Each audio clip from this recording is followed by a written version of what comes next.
Les amis, bonjour à tous, j'espère que vous allez bien, que tout se passe pour le mieux pour vous. Respiration, expiration. Franchement les gars, c'était un sacré match. Real Madrid contre l'Inter à San Siro, avec une équipe de l'Inter qui en première mi-temps a fait mal. Dans l'intensité, dans la rigueur, dans le placement défensif, dans les efforts collectifs et en attaque. Dans les petits espaces, dans la manière de jouer au football.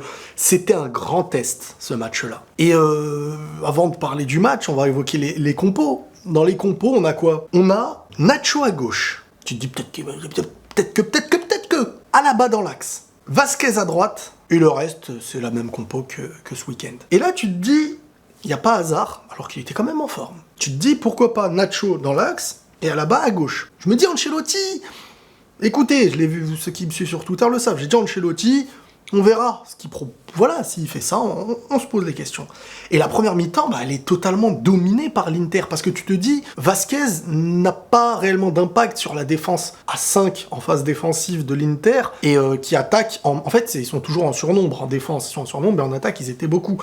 Donc Ancelotti, il s'est dit, Vasquez va aider plus bas, le côté de Carvajal, et Nacho va être plus un défenseur pour stabiliser une défense qui avait besoin d'être stabilisée par rapport au week-end dernier, on savait pas trop comment placer les choses. Alors, la première mi-temps, déjà merci Courtois. Pour moi, Courtois, c'est l'homme du match. Merci Courtois. C'est ça un goal. Vous vous rappelez, il y a perpète, il y a très longtemps dans l'histoire de je sais pas quand, vous vous rappelez, j'avais dit à un moment...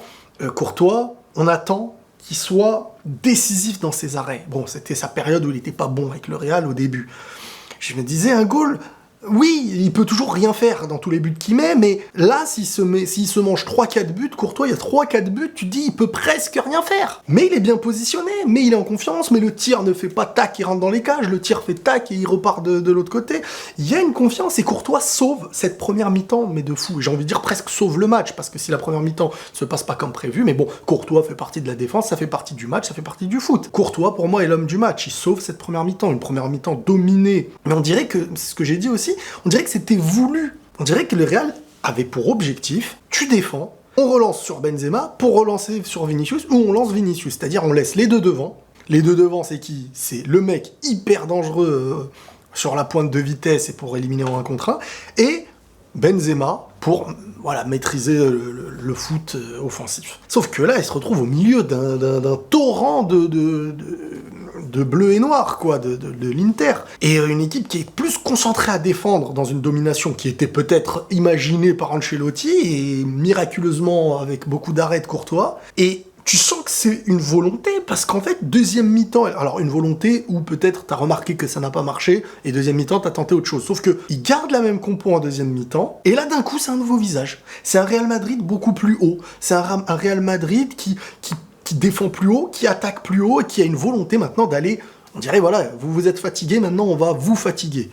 Et ça y est, la deuxième mi-temps, elle était pour le Real, elle était dominée, enfin, c'était pas une domination de fou, mais c'était l'Inter qui se retrouvait chez eux, ça jouait en passe devant leur zone, ça cherchait, les occasions additionnées de la première mi-temps n'existaient presque plus, et ça devenait compliqué pour l'Inter, sauf que, le match qui se profilait, c'était un 0-0 à mes yeux. Je me disais, ça va être dur de trouver, ils défendent à je sais pas combien quand ils sont en phase défensive, ils sont rigoureux, ils sont super en place, ils sont vraiment bons. Cette équipe de l'Inter, elle était vraiment bonne, elle était dangereuse, et elle savait jouer au foot, et tu fais rentrer Rodrigo, qui commence à faire des différences. T'as un Valverde, comme je vous ai dit, qui, quand il y a des espaces qui s'ouvrent, il commence à y aller. T'as un Casemiro que je trouve pas exceptionnel, mais il a fait son match quand même, mais je le trouvais pas exceptionnel, je trouve, dans la gestuelle.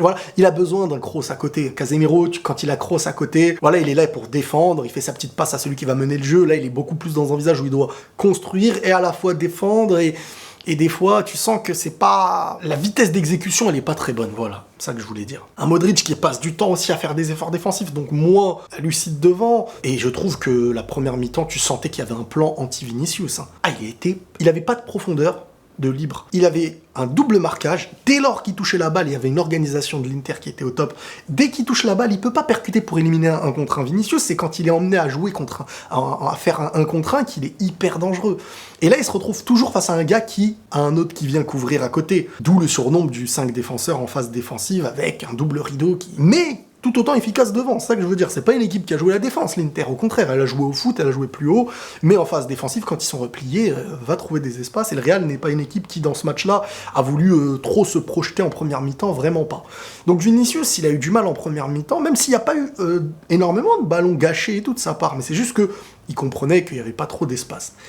Deuxième mi-temps, face à Dumfries, je sais plus comment ça se dit, Dumfries ou Dumfries, et là, il y a eu un peu plus d'espace, et là, il y a eu des 1 contre 1 à jouer, et dès que tu arrives à libérer un Vinicius pour pas qu'il soit à 1 contre 2, mais à 1 contre 1, là, il fait... Franchement, plus le temps passe, et plus j'ai envie de dire, en 1 contre 1, il tue le gars. Il tue le gars. 5 chances sur 6 qui tue le gars. 6 chances sur 7 qui tue le gars. Alors après, il peut pousser sa balle trop loin, j'avoue, des fois, mais globalement, le défenseur, il est mort. Il percute, et là, il est dangereux, et il a des occasions, il se procure des occasions. La deuxième mi-temps de Vinicius, pour moi, elle est dans la lancée de ce qu'il fait en championnat. Nous qui voulions le voir, pour certains aussi, dans des matchs de Ligue des Champions, dans des matchs importants, franchement, chapeau, il fait du bien, ça fait plaisir. T'as même pas fait jouer hasard dans ce match-là. Et après, il se passe quelque chose.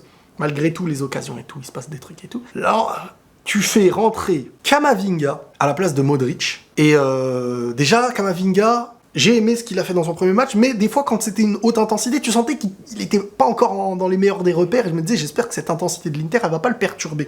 Et franchement, il m'a étonné parce que ses mouvements, sa volonté, oser dépasser ses fonctions, et tu le vois, qui fait un genre de... C'est pas un 1-2, enfin je me rappelle pas qui a fait la première passe à Valverde, qui la met, je crois que c'est lui, qui la met, qui lui remet un genre de 1-2 ou une passe directe au-dessus des défenseurs, qui Camavinga en une touche de son pied gauche, la lève pour la mettre à Rodrigo, et Rodrigo, comme l'année dernière, qui marque contre l'Inter à San Siro, à l'extérieur, en fin de match.